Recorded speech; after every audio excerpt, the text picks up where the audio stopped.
Hello everyone, this is Satish, teacher इन केंद्रीय विद्यालय। तो कैसे हैं आप लोग? आई होप इंटरव्यू की प्रिपरेशन आपकी बहुत बढ़िया चल रही होगी।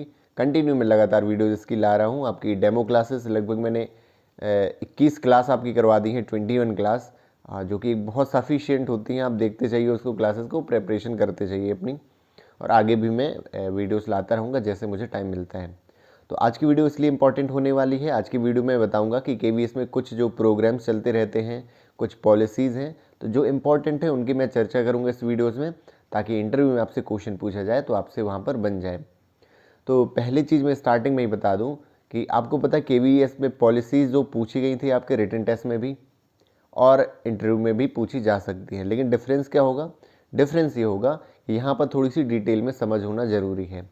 आपको यदि नहीं पता है कि ये कौन से ईयर में आया, बिल्कुल ज़रूरत नहीं है आपको पढ़ने की, क्योंकि इतनी सारी आप पॉलिसीज़ पढ़ेंगे, इतनी सारी चीज़ें ईयर याद करेंगे, आप भूल जाओगे अब। और ये ज़रूरी भी नहीं है, आपको उस चीज़ को जानना ज़रूरी है कि आखिर ये है क्या। ये उतना ज़रूरी नहीं है कि ये कौन से ईयर में जो है इस्टेब्लिश हुआ है या कब ये लाया गया है ना। आपको उसके बारे में जानकारी होना ज़रूरी है, यही इंटरव्यू का पर्पज़ होता है। वहाँ आपसे ये नहीं पूछा जाएगा कि ये कब बनाया गया, ईसीसी प्रोग्राम कौन से डेट में लाया गया। उनसे ये पूछेंगे कि आप इसके बारे में क्या जानते हैं, ताकि आप थोड़ा सा डिटेल में उनके बारे में बता सकें। तो कुछ मैंने लिख रखे हैं। तो सबसे पहले मैं चर्चा करूंगा बाला प्रोजेक्ट की। ये काफ़ी टाइम पहले से चल रहा है केवीएस में। तो बाला प्रोजेक्ट क्या होता है, सबसे पहले इसका फुल फॉर्म जान लेते हैं। Building as a learning aid. आप पढ़ते हैं ना टीचिंग लर्निंग मटेरियल या फिर टीचिंग लर्निंग एड्स, वो क्या कहलाते हैं? जब क्लास में हम कुछ उन्हें शो करके कॉन्सेप्ट से कनेक्ट कराते हैं किसी चीज़ को, कोई टीएलएम बना के ले जाते हैं, कोई एक्टिविटी करवाते हैं, है ना, जो पढ़ाने में सीखने में सहायक रहती हैं। तो यहाँ पर क्या है, building as a learning aid. Building जो है स्कूल की बिल्डिंग, वो खुद काम करेगी बच्चों को सिखाने का। ये कैसे? आपने ज़रूर देखा होगा कि सरकारी स्कूल में दीवालों पे जो है उनकी कहो ये हो सकते हैं अल्फ़ाबेट लिखे हों, A to Z लिखा हो सकता है, उनकी वर्णमाला लिखी हो सकती है ना। मैंने देखे दीवार पे ट्रीज़ बने होते हैं और ट्री में लीफ बनी होती हैं और लीफ में लेटर्स लिखे होते हैं।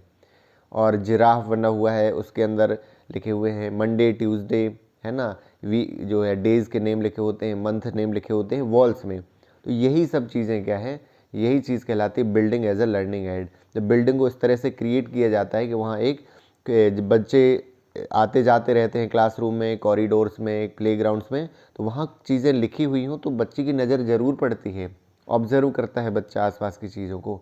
तो उस बिल्डिंग को देखकर भी बच्चा सीख रहा है। तो ये क्या हो गया, ये हो गया building as a learning add.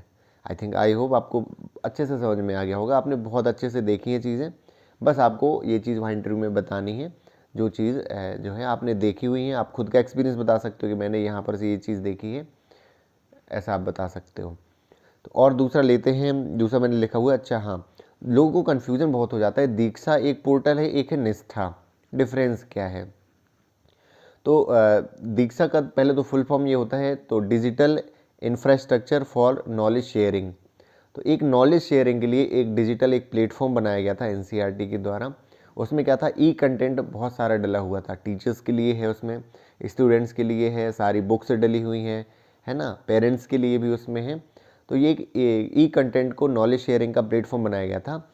उसी के अंदर तो टीचर्स के लिए कुछ कोर्सेस लॉन्च किए गए हैं, कुछ मॉड्यूल्स लॉन्च किए गए हैं, जैसे निष्ठा नाम से हम जानते हैं। और निष्ठा का फुल फॉर्म जो होता है वो क्या होता है, national initiative of school heads and teachers holistic advancement. तो ये होता है, इसे फुल फॉर्म याद कर लेना। और निष्ठा का, और निष्ठा में कोर्सेज जो लॉन्च हुए हैं वो 3 टाइप से हुए हैं। निष्ठा पहले आया था, फिर निष्ठा 2.0 कह सकते हैं, फिर निष्ठा 3.0 आया है। तो जो पहले निष्ठा आया था वो प्राइमरी टीचर्स के लिए था, फिर 2.0 जो था वो सेकेंडरी टीचर्स के लिए।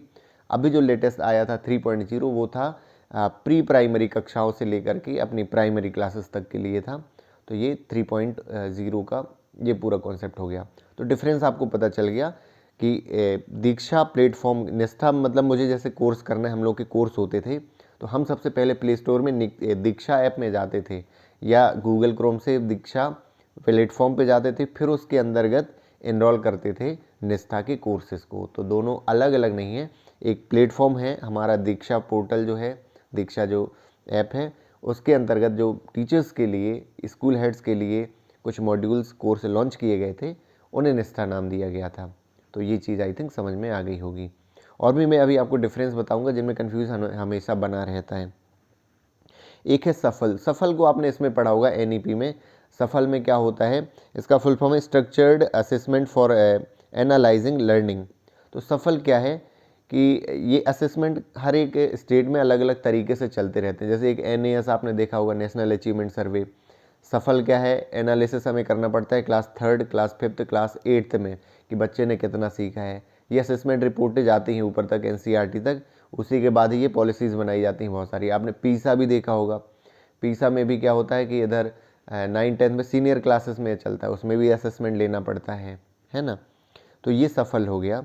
इसमें क्या है, असेसमेंट लेना पड़ता है बच्चों का 3rd, 5th और 8th इन क्लासों का।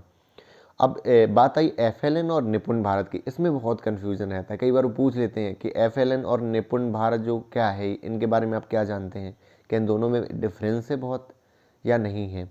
तो पहले मैं बता दूं, पहले आया था निपुण भारत। निपुण भारत क्या है कॉन्सेप्ट, तो निपुण भारत का फुल फॉर्म ये है, मैं लिख रखा है, आपको याद भी कर लेना है। नहीं हो पाता है तो यदि आप बता रहे हैं वहाँ पर, ऐसा नहीं होता, वहाँ पर सपोर्ट भी करते हैं।